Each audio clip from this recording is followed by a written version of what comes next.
and values that bind us together. Through this drama, today, our students will take us on a journey that showcases the pride of being a Gujarati. So let us enjoy and cherish our heritage of Gujarat. So I hand over the mic to Meera Madam and Hector Madam.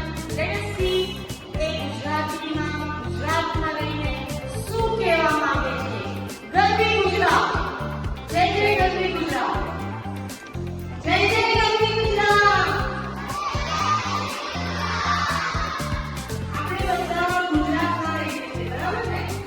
એટલે ગુજરાતી હોવાનો આપણને ગર્વ હોવો જોઈએ અને ગુજરાતી ભાષાને જાળવી રાખવી એ આપણા દરેક ગુજરાતીની નૈતિક ફરજ છે.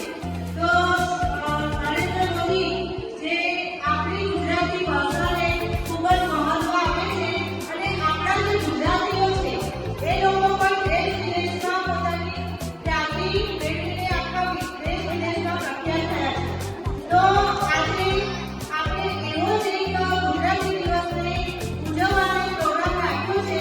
તેમાં આપણી શાળાના વિદ્યાર્થીઓએ ખૂબ જ ઉત્સાહપૂર્વક ભાગ લીધો છે અને ગુજરાતી ભાષાને દેશ વિદેશમાં વધુ પણ વધારે પ્રખ્યાત કરવા માટે એ લોકો આજે આપણને સાથ સહકાર આપશે અને તમે પણ આગળ જઈને આપણી ગુજરાતી ભાષાને ખૂબ જ આગળ વધારો તેવી શુભેચ્છા. જય જય ગરવી ગુજરાત. જય જય ગરવી ગુજરાત. આજે હું તમારી સામે આપણે ગુજરાતની અંદર આપણે જોવા જઈએ તો ઘણા બધા મહાન કવિઓ લેખકો ઘણા બધા થયા. પણ એમાં શું હોય કે આપણા લોકો ગુજરાતીની બુક્સ વાંચે ને ત્યારે આપણને શું હોય કે એ વ્યક્તિનું નામ ખબર હોય પણ એ વ્યક્તિનો જે ચહેરો છે ને એ આપણે ક્યારેય પણ જોવા નહીં મળતો. તો એ કારણથી મેં એવું વિચાર્યું કે એ લોકોને આપણે ઓળખીએ. એ કારણથી અમે આપણે જય જય ગરવી ગુજરાતને લઈ અને મહાન વ્યક્તિઓના દર્શન તમારી સામે કરાવવાના છે. તો અમારી આ જે ટીમ છે એ ટીમ તમને આજે અલગ અલગ ગુજરાતના દર્શન તો કરાવશે પણ એની સાથે મહાન વ્યક્તિઓ જે છે એના પણ તમને દર્શન કરાવશે. જય હિન્દ, જય ભારત.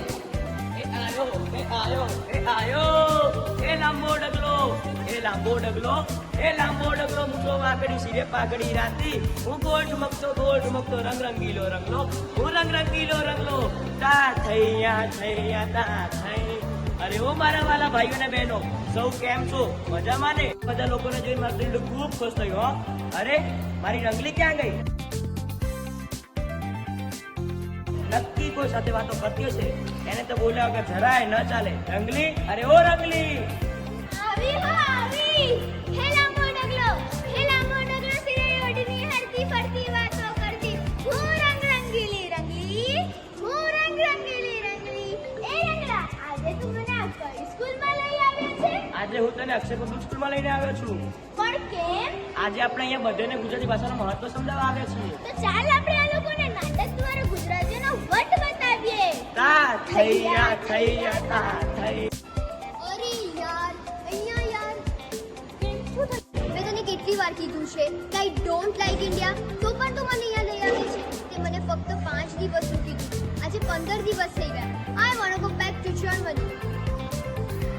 અરે આપણે થેપલા ને ખાખરા લેતા તો ભૂલી જ ગયા, પછી ગુજરાતની બહાર ફરવા જઈશું તો નહીં મળે. અરે હા, મને યાદ છે, હું લઈ લઈશ. જોયું, આપણા ગુજરાતીઓ દુનિયાના કોઈ પણ ખૂણામાં જાય તો એ થેપલા ને ખાખરા તો લઈને જ ફરતા હોય છે. મને તો ગુજરાતીઓથી સાવ નફરત જ થઈ ગઈ છે. કંઈ ફરવા જાય તો કેવા કપડાં પહેરવા, કેવી રીતે બિહેવ કરવું, આ ગુજરાતીઓને આવડતું જ નથી. Ruchu just behave like a stupid nonsense. એ નોનસેન્સ ની કાકી, નોનસેન્સ કોણે કહે છે? તમને નોનસેન્સનું ગુજરાતી બી આવડે છે? હું તમને ફક્ત 5 મિનિટ આપીશ, તમે મને નોનસેન્સનું ગુજરાતી કરીને બતાવો. જો તમે મને ના બતાવ્યું તો પછી હું તમને સમજાવીશ નોનસેન્સનું ગુજરાતી શું છે. અને રહી વાત ઇંગ્લિશની, then listen. I can speak English very well, better than you. English is my auntie, Hindi मेरी मौसी है, गुजराती मारी माँ છે, એટલે મેં ઇંગ્લિશ નહીં પાડું. વગર કામનું હું ચોખ્ખી ને ચટ ગુજરાતી ભાષા જ બોલીશ. તમને ખબર છે ગુજરાતી કેટલી માન સન્માન વાળી ભાષા છે? આપણે બધાને ભાઈઓ અને બહેનો કહીને બોલાવીએ છીએ, પણ હું તને જરાય માન કે સન્માન નહીં આપું. તમને બધાને ખાલી એટલું જ ખબર છે ને કે ગુજ્જી લોકો ખાખરા ને થેપલા લઈને ફરે છે. અગર તમને ખબર હોત ને તો તમારા મોંમાંથી આવા અપશબ્દો નીકળત જ નહીં. આજે હું તમને ખાખરા ને થેપલા જ નહીં, ઊંધિયું, ખાખરા બધું જ ખવડાવીને ઘરે મોકલીશ. તમને ખબર છે ભારતમાં જ નહીં આખી દુનિયામાં ગુજરાતી બોલબાલા છે. ડંકો વાગે છે ડંકો અમારા ગુજરાતીઓનો. અમૂલ દૂધ પીતા હૈ ઇન્ડિયા. ખાલી ભારતમાં જ નહીં આખી દુનિયામાં દૂધ પૂરું પહોંચનાર કંપની અમૂલ જ છે. એ પણ ગુજરાતી અને દૂધ પણ ગુજરાતી. જો તમને ગુજ્જુ લોકોથી આટલી જ નફરત હોય ને તો પછી દૂધ પીવાનું બંધ કરી દેજો. આખી દુનિયામાં વધારેમાં વધારે બિઝનેસમેન ગુજરાતમાં જ છે અને બિઝનેસમેનીઓ બધા ગુજરાતી છે. અને આખા રાજ્ય કે દેશમાં કોઈ પણ એવો રાજ્ય દેશ નહીં હોય જ્યાં બિઝનેસમેનો નહીં હોય અને ગુજરાતીની હવામાં જ વેપાર છે. ગુજરાતીઓ તો છે હીરા છે. હીરા પૂરી દુનિયામાં હીરા પૂરા પાડે છે, એ બી મારા સુરતમાંથી. ભારત રત્ન સરદાર વલ્લભભાઈ પટેલ એ પણ ગુજરાતી અને રાષ્ટ્રકવિ ઝવેરચંદ મેઘાણી એ પણ અમારા ગુજરાતી. કર લો દુનિયા મુઠ્ઠી મેં ધીરુભાઈ અંબાણી એ પણ મારા ગુજરાતી અને આકાશમાં જનારી પહેલી મહિલા એ પણ મારી ગુજરાતી. છેલ્લા 13 વર્ષોથી ભારતનું સુકૂન સંભાળનાર માનનીય શ્રી નરેન્દ્ર મોદીજી એ પણ મારા ગુજરાતી. તમને ખબર છે આખી દુનિયા ગુજરાતમાં કંપની સામે પડાપડી કરે છે, તમે ગુજરાતી કંઈ પડી નથી. વિદેશોમાં હરફરવા પણ ગુજરાતીઓ નંબર 1 છે અને એટલું જ નહીં ભારતમાં સૌથી વધારે એરપોર્ટ પણ ભારતમાં જ છે. આખી દુનિયામાં એક જ એવો તહેવાર છે જેમાં દુનિયાભરના લોકો ભાગ લઈ શકે છે, એ છે ગુજરાતી ગરબા. એશિયાનો સૌથી લાંબો રોપવે, દુનિયાનું સૌથી મોટું ક્રિકેટ સ્ટેડિયમ અમદાવાદમાં જ છે. કેટલા ડમકા વાગે છે ડમકા ગુજરાતીઓના. મોટા પ્રદેશો, રણ પ્રદેશો અને 1600 કિલોમીટર દરિયા કિનારો. આ નજારા ફક્ત અને ફક્ત ગુજરાતમાં જ જોવા મળે છે. ગીરના કેસરી હાવત જોવા માટે દુનિયાભરના લોકો ગુજરાતમાં જ આવે છે અને મારા જેવી સિંહણ તો તમને ગુજરાતના ઘરે ઘરે જોવા મળી જશે. હવે તો એક કામ કર, તારા પર્સમાંથી ગમે નોટ બહાર કાઢ. અરે એકથી જશે મેં શું જોઉં છું? નોટ બહાર કાઢ.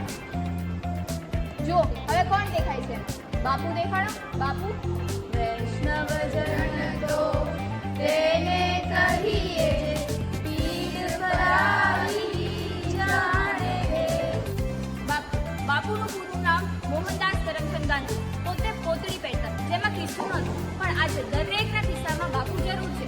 અને જો તને આટલી જ નફરત હોય ગુજ્જુ લોકોથી તો તારા ખિસ્સામાં જેટલી નોટો છે બધી વાર ફેંકી દે. એ નોનસેન્સ. જાતા જતા નાના મોઢે એક મોટી વાત સાંભળતી જા. મેં તને નોનસેન્સ ગુજરાતી પૂછ્યું હતું, આવડ્યું તને? નહીં ને.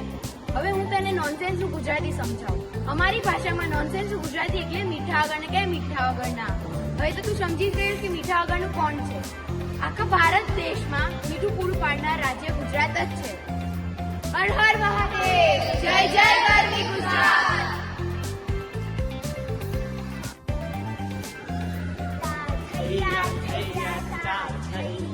તે મને નાટક તો બતાવ્યું, તો હાલ હવે હું તો ગુજરાતના મહાન વ્યક્તિના દર્શન કરાવું, એ પણ નૃત્ય દ્વારા. તા થૈયા થૈયા તા થઈ.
open there. Okay. So 31st को